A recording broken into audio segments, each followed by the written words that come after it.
Civic ಡಿಬೇಟ್ಗೆ ಮತ್ತೊಮ್ಮೆ ಸ್ವಾಗತ. ಮದನ್ ಪಟೇಲ್ರೆ, ತಮ್ಮ ಈ ಕಸರತ್ತಿದೆಯಲ್ಲ, ಇದು ದೊಡ್ಡ ರಾಷ್ಟ್ರೀಯ ಪಕ್ಷ BJP ಜೊತೆ ಸಾಧ್ಯನಾ ಸರ್? ಈಗ ರಾಷ್ಟ್ರೀಯ ಪಕ್ಷಗಳು ತಮ್ಮ ಮೌಲ್ಯವನ್ನು ಕಡಿಮೆ ಆಗೋಗಿದೆ. ಇವತ್ತು ಎಕ್ಸಾಂಪಲ್ ನಿಮಗೆ ತಮಿಳುನಾಡು ತೆಗೆದುಕೊಳ್ಳಿ, UP ತಗೊಳ್ಳಿ, ಬಿಹಾರ್ ತಗೊಳ್ಳಿ, ಎಲ್ಲ ಕಡೆ ಪ್ರಾದೇಶಿಕ ಪಕ್ಷಗಳದೇ ಇವತ್ತು ರಾಜ್ಯಭಾರ. ಅಲ್ಲಿ ಬೇಡ ಬಿಡಿ, ಕರ್ನಾಟಕದ ನಾಡು ನುಡಿ ಜಲದ ಬಗ್ಗೆ ಪ್ರಶ್ನೆ ಎತ್ತದ್ರಲ್ಲಿ ರಾಷ್ಟ್ರೀಯ ಪಕ್ಷಗಳು ಸೋತೋಗಿದೆ. ನಮ್ಮ ಕರ್ನಾಟಕ ಜನತೆ ಇವತ್ತು ಒಂದು ಕರ್ನಾಟಕಕ್ಕೆ ಒಂದು ಆಶಾ ಕಿರಣ ಅಂದರೆ ಯಡಿಯೂರಪ್ಪನವರ KJP ಪಕ್ಷ. ಸೊ ಹಾಗಾದ್ರೆ ಈಗೆಲ್ಲ ತಾವು ಮಾಡ್ತಾ ಇದ್ದೀರಲ್ಲ, ಇದೆಲ್ಲ ಹಾಗಾದ್ರೆ ನೆಲ, ಜಲ ಮತ್ತು ರಾಜ್ಯಕ್ಕೋಸ್ಕರ ನಡೀತಾ ಇದೆ ಇದೆಲ್ಲ. ಖಂಡಿತವಾಗಿ ಇದೇ ಯಡಿಯೂರಪ್ಪನವ್ರ ಸಮಯದಲ್ಲಿ ಈ ಹಿಂದೆ BJP ಯಾವುದೇ ಕಾವೇರಿ ಇಶ್ಯೂ ಇರಲಿಲ್ಲ, ಅದನ್ನು ಸರಿಯಾದ ರೀತಿಯಲ್ಲಿ ನಿಭಾಯಿಸಿದರು ಯಡಿಯೂರಪ್ಪನವರು. ನೀವು ಯಾವುದನ್ನೇ ತಗೊಳ್ಳಿ, ಯಡಿಯೂರಪ್ಪನವರು ಯಾವಾಗ ಅಧಿಕಾರದಲ್ಲಿದ್ದರು ಆ ಸಂದರ್ಭದಲ್ಲಿ ಯಾವುದೇ ಇಂಥ ಇಶ್ಯೂ ಇಲ್ಲ. ಇವತ್ತು ಕರ್ನಾಟಕ ಜನತೆಗೆ ಉತ್ತಮವಾದಂಥ ಪ್ರೋಗ್ರಾಮ್ಗಳನ್ನು ಕೊಟ್ಟಿದ್ದಾರೆ. ಪ್ರೋಗ್ರಾಮ್ಗಳನ್ನು ಸರಿಯಾಗಿ ಅನುಷ್ಠಾನ ಮಾಡಿದರ ವಿರುದ್ಧ ನಾವು ಮೊನ್ನೆ ಪ್ರತಿಭಟನೆ ಮಾಡಿದ್ದೀವಿ, ಇದೇ BJP ಪಕ್ಷದ ವಿರುದ್ಧ. ಇವತ್ತೇನಾದರೂ ಕರ್ನಾಟಕದಲ್ಲಿ ವಿರೋಧ ಪಕ್ಷವಾಗಿ ಏನಾಗಿ ಕೆಲಸ ಮಾಡ್ತಿದ್ದೆ ಅಂದರೂ ನಾವು KJP ಅವರೇ. ಇವತ್ತು ಎಲ್ಲ ಈಗ ನೋಡಿ, ಎರಡು ರಾಷ್ಟ್ರೀಯ ಪಕ್ಷಗಳು ಮತ್ತು ಮತ್ತೊಂದು ಪ್ರಾದೇಶಿಕ ಪಕ್ಷದ ನಾಯಕರಲ್ಲಿದ್ದಾರೆ. ಅವರೆಲ್ಲರೂ ಯಾವಾಗ ಈ ಸರ್ಕಾರ ಯಡಿಯೂರಪ್ಪನವ್ರು ಬೀಳಿಸ್ತಾರೆ, ಯಾವಾಗ ಈ ಸರ್ಕಾರ ಯಡಿಯೂರಪ್ಪನವ್ರು ಬೀಳಿಸ್ತಾರೆ ಅಂತ ಕಾಯ್ತಿದ್ದಾರೆ. ಅದರ ಸಿಂಪತಿ ನೋಡಿ, ಈಗ ನಮ್ಮ ಇವರೇ ಹೇಳಿದ್ರು ಹಿರಿಯರು, ಒಂದು ಅರ್ಥ ಆಗದೆ ಇರೋ ಸರ್, ನೀವು ಇನ್ನೂ ಸಿಂಪತಿ ಬರುತ್ತೆ ಅಂತ. ಇವ್ರಿಗೇನಪ್ಪ BJP ಅವ್ರಿಗೆ ಯಡಿಯೂರಪ್ಪನವ್ರು ಪಕ್ಷ ಬೆಳೆಸ್ಬಿಟ್ರೆ ಸಾಕು, ಆ ಸಿಂಪತಿ. ಇವತ್ತು ಶೆಟ್ಟರ್ ಅವರನ್ನು ಅವರು ಒಬ್ಬ ಲಿಂಗಾಯತ, ಅದರಲ್ಲೂ ಉತ್ತರ ಕರ್ನಾಟಕದ ಒಬ್ಬ ಲಿಂಗಾಯತ ನಾಯಕ ಅಂಥೇಳಿ ಅವರನ್ನು ಮಾಡಿರೋದು ಹುನ್ನಾರ. ಆ ಒಂದು ಷಡ್ಯಂತ್ರನೂ ಇಡೀ ಕರ್ನಾಟಕ ಜನತೆಗೆ ಗೊತ್ತಿದೆ. ಯಡಿಯೂರಪ್ಪನವ್ರ ವಿರುದ್ಧ ಅವ್ರನ್ನ ನಿಲ್ಲಿಸಬೇಕು, ಮತ್ತೊಬ್ಬ ಲಿಂಗಾಯತ ನಾಯಕರನ್ನ ನಿಲ್ಲಿಸಬೇಕು. ಇವ್ರ ಕಾಲ ಹೇಳಿದ್ರೆ ಆ ಸಿಂಪತಿನ ತೆಗೆದುಕೊಳ್ಬೇಕಂತ ಇವ್ರು ಕಾಯ್ತಿದ್ದಾರೆ. ಕಾಂಗ್ರೆಸ್ನವರು ಸಹ ಆ ಸಿಂಪತಿ ತೆಗೆದುಕೊಳ್ಳೋಕೆ ಕಾಯ್ತಿದ್ದಾರೆ. ಇವರೇನಾದರೂ ಮಾಡಿದ್ರೆ ನಾವು ಸರ್ಕಾರವನ್ನು ಬೀಳಿಸಿದ್ಗೆ ಸಪೋರ್ಟ್ ಕೊಟ್ಟು ಸಿಂಪತಿ ತಗೊಳ್ಳೋಣ ಅಂತ ನಮ್ಮ ಮಿತ್ರರಾದಂಥ ಮತ್ತೊಂದು ಪ್ರಾದೇಶಿಕ ಪಕ್ಷದ ನಾಯಕರು. KJP BJP ಇಬ್ಬರು ಸೇರಿ ಈ ದೇಶಕ್ಕೆ ಬೇರೆ ಲಿಂಗಾಯತರನ್ನ ಬಿಟ್ಟರೆ ಬೇರೆ ಮುಖ್ಯಮಂತ್ರಿನೇ ಆಗಂಗಿಲ್ಲ ಅಂತ ಮಾಡಿಬಿಟ್ರೆ ಏನು ಗೊತ್ತಿ? ಯಾಕೆ ಬೇರೆ ಅವ್ರು ಬದುಕೋಬೇಕಲ್ಲ? ನಾನೇ ಹೇಳಿದ್ನಲ್ಲ, ನಮ್ಮ ಯಡಿಯೂರಪ್ಪನವರು ಇಬ್ಬರು ಒಕ್ಕಲಿಗ ಮುಖ್ಯಮಂತ್ರಿಯನ್ನ ಮಾಡಿರೋದು. ಒಬ್ಬರು HD ಕುಮಾರಸ್ವಾಮಿ ಆಗ್ಬೋದು, ಇನ್ನೊಬ್ಬರು ಸದಾನಂದ ಗೌಡ್ರ ಆಗಿರ್ಬೋದು. ಯಡಿಯೂರಪ್ಪನವ್ರನ್ನ ನೀವು ಜಾತಿಯ ನಾಯಕ ಅಂತ ಹೇಳಲೇಬೇಡಿ. ಅದನ್ನೇ ಆಗ್ಲೇನೆ ಹೇಳಿದ್ನಲ್ಲ, ಎಲ್ಲಾ ಸಮುದಾಯದವನ್ನ ಜೊತೆ ಗಮನಿಸ್ತಾ ಇದೀವಲ್ಲ. ಒಂದು ಬಹಳ ದೊಡ್ಡ ದುರಂತ ಏನು ಅಂದ್ರೆ, ಯಾವುದೇ ಒಂದು ಪಕ್ಷ ತಗೊಳ್ತಕ್ಕಂಥ ತೀರ್ಮಾನನ ಯಡಿಯೂರಪ್ಪನವರೇ ತಗೊಂಡಿದ್ದು ಅಂತ ಬಿಂಬಿಸ್ಕೊಳ್ತಿದ್ದೀವಿ. ಅದೊಂದು ದುರಂತ. ಸುಮ್ಮನೆ ಕೊಡ್ತಿದ್ದು. ಆಯ್ತು, ಈಗ ನಾನು ಯಾಕೆ ಈ ಮಾತನ್ನ ಹೇಳ್ತಾ ಇದ್ದೀನಿ ಅಂದ್ರೆ, ಕುಮಾರಸ್ವಾಮಿ ಅವರನ್ನ ಚೀಫ್ ಮಿನಿಸ್ಟರ್ ಮಾಡಿದ್ದೆ ಯಡಿಯೂರಪ್ಪ ಅದಲ್ಲ. BJP ಮತ್ತು JDS ಪಕ್ಷ ಅವತ್ತಿನ ಪರಿಸ್ಥಿತಿಗೆ ಅನಿವಾರ್ಯವಾಗಿ ಒಂದು ಸಮ್ಮಿಶ್ರ ಸರ್ಕಾರ ರಚನೆ ಮಾಡಿದೆ. ಆ ಸಮ್ಮಿಶ್ರ ಸರ್ಕಾರದಲ್ಲಿ ಅನಿವಾರ್ಯತೆಯಲ್ಲಿ ಒಂದು ಸಮ್ಮಿಶ್ರ ಸರ್ಕಾರ ರಚನೆ ಆಗಿದೆ. ಹಾಗಾಗಿ ಸನ್ಮಾನ್ಯ ಕುಮಾರಸ್ವಾಮಿ ಅವರು ಅವತ್ತು ಮುಖ್ಯಮಂತ್ರಿಗಳಾಗಿದ್ದಾರೆ. ಯಡಿಯೂರಪ್ಪನೇ ಮಾಡಿದ್ದು ಅಂತ ಹೇಳ್ತಕ್ಕಂಥದ್ದು ಇದೆಯಲ್ಲ, ಅದೇನಾಗಿತ್ತು ಅಂದ್ರೆ, ಒಂದು ಪಕ್ಷ ನೋಡಿ, ದಿ ಇಂಡಿವಿಜುವಲ್ ಇವತ್ತೇನಾಗಿದೆ ನಮ್ಮ ರಾಜ್ಯ ರಾಷ್ಟ್ರಕಾರಣದಲ್ಲಿ ಅಥವಾ ರಾಷ್ಟ್ರ ರಾಜಕಾರಣದಲ್ಲಿ ಒಂದು ತೊಂದರೆ ಏನಾಗಿದೆ ಅಂದ್ರೆ, ಪ್ರತಿಯೊಬ್ಬ ಇಂಡಿವಿಜುವಲ್ ಕೂಡ ಈ himself thinks that himself is an institution. ಪ್ರತಿಯೊಂದು ನಾನೇ ಸರ್ವಸ್ವ, ನಾನು ಏನ್ ಬೇಕಾದ್ರೂ ಮಾಡಬಹುದು ಅಂತ ಚಿಂತನೆ ಪ್ರತಿಯೊಬ್ಬ ರಾಜಕಾರಣಿಗಳು ಬಂದಿರೋದ್ರಿಂದ ನೀವತ್ತೇನಿದೆ ಇವೆಲ್ಲ ತೊಂದರೆಗಳು ಸಿಗಾಕ. ಅದನ್ನೇ ನಾನು ಕೇಳಿಕೊಟ್ಟೆ ಅಶ್ವಥ್ ನಾರಾಯಣ. ಪಕ್ಷ ದೊಡ್ಡದು, ಆ ಪಕ್ಷದಲ್ಲಿ ನಾನೊಬ್ಬ ಮುಖಂಡ ಇದ್ದೀನಿ ಅಂತ ತಿಳ್ಕೊಂಡಾಗ ಇಂಥ ಪ್ರಶ್ನೆಗಳು. ಒಂದ್ ನಿಮಿಷ, ನಾವಿವತ್ತು ಹೇಳಕೊಟ್ಟಿದ್ದು ಅಶ್ವಥ್ ನಾರಾಯಣ, ನಾವು ಅದನ್ನೇ ಹೇಳಕೊಟ್ಟಿರೋದು. ಇಷ್ಟೆಲ್ಲ ರಾಜ್ಯದಲ್ಲಿ ತಮಾಷೆ ನಡೆದಿದೆ, ಎಲ್ಲಾ ಪಾರ್ಟಿಗಳ ಈ ಸಮಾವೇಶ ಪಾದ ಇದೆಲ್ಲ ನೋಡ್ತಾ ಇದ್ದಾರೆ ಜನ. ಇದ್ರ ಉದ್ದೇಶ ಸ್ಪಷ್ಟವಾಗುತ್ತೆ ನಮಗೆ. ಯಾರಿಗೂ ಜನಪರ ಕಾಳಜಿ ಇಲ್ಲ, ಎಲ್ಲರದು ವೈಯಕ್ತಿಕ ಹಿತಾಸಕ್ತಿಗಳು. ಮತ್ತು ಎಲ್ಲರೂ ಕೂಡ ಡೆಸ್ಪರೇಟು. ಈಗ ಅವ್ರನ್ನ ನಾವು ಅಧಿಕಾರಕ್ಕೆ ಬರಬೇಕು, ನಾವು ರಾಜ್ಯದ ಪರಿಸ್ಥಿತಿ ಏನು, ರಾಜ್ಯದ ಜನ ಯಾರಿಗೂ ಬೇಕಾಗಿಲ್ಲ.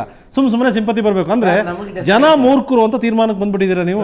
ನಾವು ಡೆಸ್ಪರೇಟ್ ಇಲ್ಲ, ನಮಗೆ ಡೆಸ್ಪರೇಟ್ ಇಲ್ಲ. ಇಲ್ಲ ಅಶ್ವಥ್ ಹೊಸ ಪಕ್ಷ ಕಟ್ಟಿದ್ದೀವಿ, ಅದು ಪ್ರಾದೇಶಿಕ ಪಕ್ಷವನ್ನು ಕಟ್ತಾ ಇದ್ದೀವಿ. ನಾವು ನಮ್ಮ ಪಕ್ಷವನ್ನು ಬೆಳೆಸೋ ನಿಟ್ಟಿನಲ್ಲಿ ಯಾವ ರೀತಿ ನಾವು ಮುನ್ನಡೆಸಬೇಕು, ಯಾವ ರೀತಿ ಅಧಿಕಾರಕ್ಕೆ ಬರಬೇಕು ಅನ್ನೋದು ನಾವು ಮಾಡ್ತಾ ಇದ್ದೀವಿ. ನಾವೇ ಡೆಸ್ಪರೇಟ್ ಆಗ್ಬೇಕು ಸರ್? ಹೊಸ ಪಕ್ಷ ಯಾವುದು? ಯಡಿಯೂರಪ್ಪನವ್ರದ್ದು ಪ್ರಾದೇಶಿಕ ಪಕ್ಷ ಕರ್ನಾಟಕ ಜನತಾ ಪಕ್ಷ, ಹೊಸ ಪಕ್ಷ. ಅದು ರಿಜಿಸ್ಟರ್ ಆಗಿದ್ಯಾ ಅವಾಗ ಸರ್? 2011ರಲ್ಲಿ ರಿಜಿಸ್ಟರ್ ಆಗಿತ್ತು. ಅದರ ಹಿಂದೆ ಬೇರೆ ಒಬ್ಬರು ಅಧ್ಯಕ್ಷರಿದ್ರು.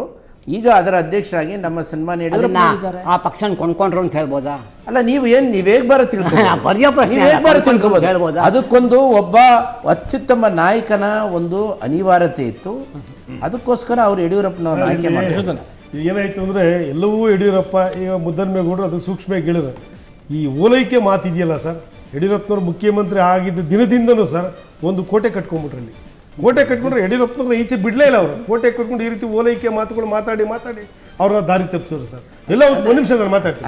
ಎಲ್ಲ ಅವ್ರ ಕಡೆ ಈ ರೀತಿಯಾಗಿ ಏನಾಯ್ತು ಅಂದರೆ ದಾರಿ ತಪ್ಪಿಸಿ ತಾವೇನು ಮಾಡ್ಕೋಬೇಕೋ ಎಲ್ಲವೂ ಕೆಲವ್ರನ್ನ ಮಾಡ್ಕೊಂಡ್ರು. ಯಡಿಯೂರಪ್ಪನವರು ಬೀದಿಗೆ ಬಂದು ನಿಂತ್ಕೊಂಡಾಗ ಯಾರೂ ಅವ್ರನ್ನ ಡಿಫೆಂಡ್ ಮಾಡ್ಕೊಳಕ್ಕೆ ಬರಲಿಲ್ಲ. ಇವತ್ತು ಹೇಳ್ತಾರಲ್ಲ 10 ಜನ MLA 25 ಜನ MLAಗಳು 10 ಜನ ಸಚಿವರು ಯಡಿಯೂರಪ್ಪನವ್ರ ಜೊತೆ ಇದ್ದಾರೆ ಸಂಕ್ರಾಂತಿ ನಂತರ ಬರ್ತಾರಂತಲ್ಲ ಸರ್. 10 ಜನ ಸಚಿವರು ಯಡಿಯೂರಪ್ಪನವ್ರ ಜೊತೆ ಇದ್ದಾರೆ ಅಂತ ಹೇಳೋರಲ್ಲ ಸರ್. ಯಡಿಯೂರಪ್ಪನವ್ರ ಸಂಕಷ್ಟದಲ್ಲಿದ್ದಾಗ ನಾನು ಬಂದಿದ್ದೀನಿ ಯಡಿಯೂರಪ್ಪನವ್ರ ಪರವಾಗಿ ಮಾತಾಡಲಿಕ್ಕೆ. ಯಡಿಯೂರಪ್ಪನವರ ಫಲಾನುಭವಿಗಳು ಸಚಿವರು ಇದ್ದಾರಲ್ಲ ಕೆಲವರು, ಅವ್ರು ಯಾರು ಯಡಿಯೂರಪ್ಪನವ್ರ ಪರವಾಗಿ ಮಾತಾಡಲಿಕ್ಕೆ ನಿಮ್ಮ ಚಾನೆಲ್ ಹತ್ರ ಬರಲಿಲ್ಲ.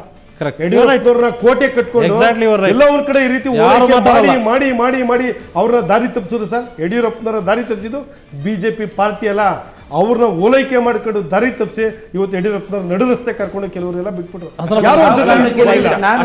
ನನ್ನ ಒಂದು ಪ್ರಶ್ನೆಗೆ ಉತ್ತರ ಕೊಡಿ. ಈಗ ಯಡಿಯೂರಪ್ಪನವರ ದಾರಿ ತಪ್ಪಿಸಿದ್ರು ಅವರ ಹಿಂಬಾಲಕರು, ಈಗ ಅವರಿಂದ ಫಲಾನುಭವಿಗಳು, ಅವರಿಂದಾಗಿ ಇವತ್ತು ದೊಡ್ಡ ದೊಡ್ಡ ಹುದ್ದೆಗಳಿರು ಅಂತ ಹೇಳಿದ್ರಿ ನೀವು. ಈಗ ಅದೇ ಫಲಾನುಭವಿಗಳನ್ನ ನೀವು ಇಟ್ಟುಕೊಂಡು ಸರ್ಕಾರ ನಡೆಸ್ತಾ ಇದ್ದೀರಿ, ಯಡಿಯೂರಪ್ಪನ ಹೊರಗೆ ಹಾಕಿದ್ದೀರಿ. ಯಾವ ನ್ಯಾಯ ಇದು? ಯಡಿಯೂರಪ್ಪನವ್ರನ್ನ ನಾವೆಲ್ಲ ಹೊರಗೆ ಹಾಕಿದ್ದು ಸರ್, ತಳ್ಳಿದ್ದು ಹೊರಗೆ ಹಾಕಿದ್ದಲ್ಲ. ಅವ್ರು ಹೋಗುವಂತ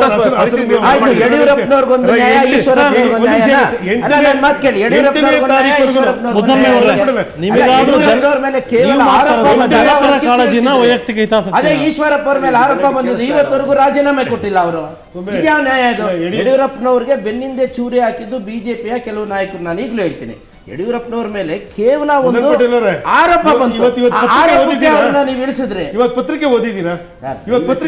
ಇವತ್ತು ನೀವು ಖಂಡಿತ ಚರ್ಚೆಗೆ ಬಂದ ಪತ್ರಿಕೆ ಈಶ್ವರಪ್ಪ ಅವ್ರು ಮಾತಾಡಿದ್ದಾರೆ. ಯಡಿಯೂರಪ್ಪನವ್ರ ಬಗ್ಗೆ CBI ಕೇಸ್ ಆಗಲಿ ಲೋಕಾಯುಕ್ತ ಆಗಲಿ ನಾನು ಭಗವಂತನಾಣೆಗೂ ನಾನು ಮಾಡಿದ್ರೆ ಭಗವಂತ ನೋಡ್ಕೊಳ್ಳಿ ಅಂತ ಹೇಳಿ. ಇದಕ್ಕಿಂತಲೂ ಈಶ್ವರಪ್ಪ ಏನು ಹೇಳಲಿಕ್ಕಾಗಲ್ಲ. ಈಶ್ವರಪ್ಪ ಅವ್ರ ಮಾತನ್ನ ಯಾರು ಇವತ್ತು ಸೀರಿಯಸ್ ಮಾತಾಡ್ತಾರೆ. ಅವರೇ ಹೇಳಿದ್ರು, ನನಗೇನಾದ್ರು ಇಂಥ ಆರೋಪ ಬಂದ್ರೆ ನಾನು ಇಮಿಡಿಯೇಟ್ ಆಗಿ ಆತ್ಮಹತ್ಯೆ ಮಾಡ್ಕೊಳ್ತೀನಿ. ಅಂದ್ರೆ ಏನು, ಇಂಥದ್ದು ಬಂದ್ರೆ ಯಡಿಯೂರಪ್ಪನವ್ರು ಆತ್ಮಹತ್ಯೆ ಮಾಡ್ಕೊಂಡ್ಬಿಡ್ಲಿ, ಇವ್ರ ಮನ್ಸಿಗೆ ಶಾಂತಿ ಸಿಗುತ್ತೆ ಅಂತಾನ. ಈಗೇನು ಅವ್ರು ಮಾಡ್ಕೋಬೇಕು ಅಂತಿದ್ ನೀವು? ನಾವ್ ಹೇಳಲ್ಲ, ನಮಗಂತ ದುರ್ಬುದ್ಧಿ ಇಲ್ಲ.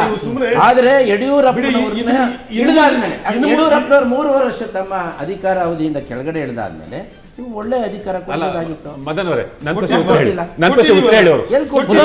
ನೀವು ಮಾತಾಡಿ, ನಿಮ್ ಕಾಳಜಿ ಏನು ಹೇಳಿ. ನಿಮ್ಮ ಕಾಳಜಿ ಏನು? ಇವೆಲ್ಲವೂ ಕೂಡ ಏನು ವ್ಯಕ್ತಿ ಕೇಂದ್ರಿತ ಮತ್ತು ವೈಯಕ್ತಿಕ ಹಿತಾಸಕ್ತಿಗಳಷ್ಟೇ. ಎಲ್ಲ ಈಗೇನು ನಡೀತಾ ಇರೋದು ಈ ಮೆರವಣಿಗೆಗಳೆಲ್ಲ ನೋಡಿ, ವೈಯಕ್ತಿಕ ಹಿತಾಸಕ್ತಿ ಇಲ್ಲ, ರಾಜ್ಯದ ಹಿತಾಸಕ್ತಿನೇ ಇರೋದು ಅಂತ ಅನ್ನೋದು ಭಾಷಣದಲ್ಲಿ ಹೇಳ್ಬೋದು.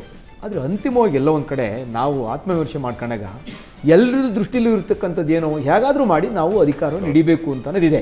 ತನ್ಮೂಲಕ ನಮ್ಮ ಪಕ್ಷದ ಸಾಧನೆ ಯಾಕೆ ಅಂತಲೂ ಒಂದು ನಿಮಿಷ, ತನ್ಮೂಲಕ ಏನಾಗಿದೆ, ಇವತ್ತು ರಾಜ್ಯದ ಜನತೆಗೆ ಏನಾದರೂ ಕೂಡ ಸೇವೆ ಮಾಡಲಿಕ್ಕೆ ಒಂದು ರಾಜಕೀಯವಾಗಿ ಒಂದು ಅಧಿಕಾರ ಬೇಕೇ ಬೇಕು, ಒಂದು ಸರ್ಕಾರ ರಚನೆ ಆಗಲೇಬೇಕು. ಆ ಸರ್ಕಾರದ ಯಜಮಾನಿಕೆಯನ್ನು ಹಿಡ್ಕೊಂಡಾಗ ಮಾತ್ರ ಏನಾದರೂ ಚಿಂತನೆ ಇದೆ, ಒಂದು ದೂರದೃಷ್ಟಿ ಇದ್ರೆ, ಒಂದು ವಿಷನ್ ಇದ್ರೆ ಅದನ್ನ ಇಂಪ್ಲಿಮೆಂಟ್ ಮಾಡೋಕ್ಕಾಗುತ್ತೆ. ಹೌದು, ನಮ್ಮ ಈಗ ಒಂದು ನೋಡಿ, ನಾವಿವತ್ತು ನಮ್ಮ ಪಕ್ಷ ಇವತ್ತೇನೊಂದು ಸನ್ಮಾನ್ಯ ಕುಮಾರಸ್ವಾಮಿಯವರು ಮತ್ತು ದೇವೇಗೌಡರು, ಅದರಲ್ಲೂ ಕುಮಾರಸ್ವಾಮಿಯವರು ಪ್ರತಿಯೊಂದು ಈ ರಾಜ್ಯದ ಉದ್ದಗಲಕ್ಕೆ ಓದ್ತಕ್ಕಂಥ ಸಂದರ್ಭದಲ್ಲಿ ಭಾಳ ಸ್ಪಷ್ಟವಾಗಿ ಹೇಳ್ತಾ ಇದ್ದಾರೆ ಯಾವ ರೀತಿ. ಆಮೇಲೆ ನಮ್ಮದು ಒಂದು ಏನಪ್ಪ ಅಂದರೆ, ನಮ್ಗೆ ಹೇಳ್ಕೊಳ್ಳಿಕ್ಕೆ ಒಂದು ಅವಕಾಶ ಇದೆ. ಸನ್ಮಾನ್ಯ ಕುಮಾರಸ್ವಾಮಿಗಳು 20 ತಿಂಗಳು ಆಡಳಿತವನ್ನು ಮಾಡಿದಂಥ ಸಂದರ್ಭದಲ್ಲಿ ಯಾವ ರೀತಿ ಜನರ ಮಧ್ಯೆ ಇದ್ಕೊಂಡು ಜನರ ಸಂಕಷ್ಟಗಳಿಗೆ ಸ್ಪಂದಿಸಿ ಕೆಲಸ ಮಾಡಿದ್ದಾರೆ ಅನ್ನೋದು ಇವತ್ತು ಜನತೆ ಮುಂದೆ ಇರತಕ್ಕಂಥ ಚಿತ್ರ. ಹಾಗಾಗಿ ಇವತ್ತು ನಿಮ್ಮ ಲಾಸ್ಟ್ ವರ್ಡ್ ಹೇಳಿ ಸರ್. ಇವರೆಲ್ಲರನ್ನು ನೋಡಿದರೆ ಎಲ್ಲ ಪಕ್ಷಗಳ ಈ ತಯಾರಿಗಳಿದಾವಲ್ಲ, ಈಗ ಅವ್ರ ಮಾತುಗಳಲ್ಲಿ ಏನೇನು ಅಂತ ಅವ್ರದ್ದೆಲ್ಲ ವಿಚಾರ ಪ್ರಸ್ತಾಪ ಆಯ್ತು ಬಂತು. ತಾವೇನು ಹೇಳ್ತೀರಿ ಇದಕ್ಕೆ?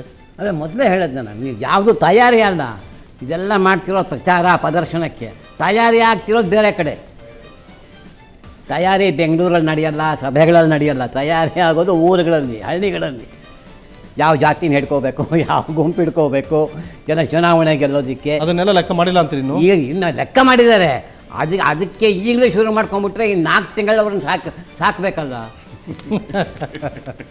ಕಾರ್ಯಕರ್ತರನ್ನ ಕ್ಯಾಂಡಿಡೇಟ್ನ ಇವತ್ತೇ ಫಿಕ್ಸ್ ಮಾಡಿಬಿಟ್ರೆ ಆ ಕ್ಯಾಂಡಿಡೇಟ್ 4 ತಿಂಗಳು ಆ ಕಾರ್ಯಕರ್ತರನ್ನು ಸಾಕಬೇಕು ಅವನು. ಬೆಳಗ್ಗೆ ಮಧ್ಯಾಹ್ನ ಸಾಯಂಕಾಲ. Right sir, thank you sir. Time ಆಯ್ತು ಸರ್, ನಮ್ಮ ಚರ್ಚೆಗೆ ಆಗಮಿಸಿದ್ರೆ ಎಲ್ಲರೂ ಕೂಡ ಧನ್ಯವಾದ. ಕೊನೆಯದಾಗಿ ನಾನು ಏನೊಂದು ಹೇಳ್ತೀನಿ ಬಿಜೆಪಿಯ ಸನ್ಮಾನ್ಯ ಮಿತ್ರರು, ಕ್ವಿಕ್ಕಾಗಿ ನೀವು ಇಷ್ಟೆಲ್ಲ ಹೇಳ್ತೀರಲ್ಲ, ಯಾಕೆ ನೀವು ಪಕ್ಷವನ್ನು ನಿಮ್ಮ ಸರ್ಕಾರವನ್ನು ನೀವೇ ಇದು ಮಾಡ್ಕೋಬಾರ್ದು?